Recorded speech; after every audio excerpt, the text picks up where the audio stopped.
My name is Aleece Laird. I am a communications and stakeholder engagement specialist with Amplify Consulting. Having a crisis communication strategy is a little like having a lifeline for your business when you are in the midst of a crisis and you need to communicate well. In a crisis, we as humans go into fight or flight mode, and that mode is not helpful when we're trying to communicate with clarity, in a calm manner, and with transparency. If you build yourself a crisis communication strategy long before you go into a crisis, you will be able to communicate with calmness, with clarity, and with transparency. And that gives confidence to your stakeholders.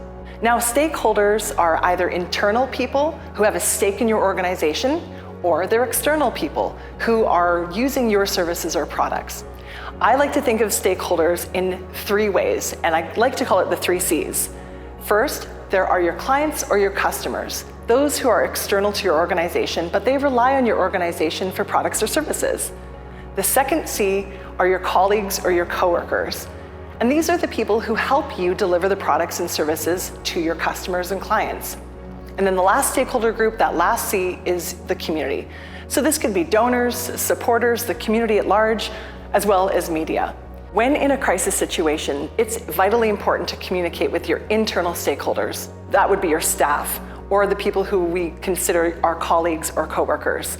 The last thing that you want is for your staff to find out about a crisis or an emergency situation through social media or news. And that could actually be really traumatic for them.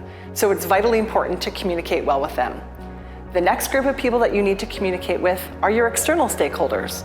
So that would be your community, as well as your clients or your customers. These are people who rely on you for your products and services, and you want to make sure that you're giving them a clear sense that you know what's happening and you have a pathway forward, because they want to do business with you. So giving them that insight and that knowledge as to what's happening is important. So developing a crisis communication strategy is a big job, but I want to give you 5 easy steps to help get you on the pathway to create a crisis communication strategy so that when a crisis does arise, you at least have a little bit more confidence so that you can communicate well. The first step is to designate a spokesperson or spokespeople. These are people who are going to be speaking on behalf of your organization, not only to your internal stakeholders, your staff, but also externally. And something that's important to know is whoever you choose to be your spokesperson, let your staff know who that is. So when they get inquiries, they are able to direct people to the appropriate spokesperson. That way your messaging is consistent and clear. Step 2 is to have somebody find out the facts, the who, the what, the where, the when, and the why of what is going on, because that is going to be vitally important to help you in your next step, which is to develop key messaging. Developing key messaging helps you and helps your spokespeople have this clear line of what they're going to be talking about during this crisis situation. This way, you've got key messaging, you try not to deviate from it, and you don't make assumptions. And then it just helps provide that clarity as to what's happening and what the next steps forward are. So the 4th step then, we've already talked about it a bit, and that is letting your staff know what is happening.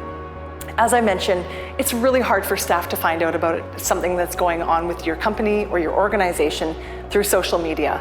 You want to make sure that you let them know and make sure your spokesperson is the one to deliver that messaging to them. And then the final step, just to get you on your way with a crisis communication strategy, is to engage with the media.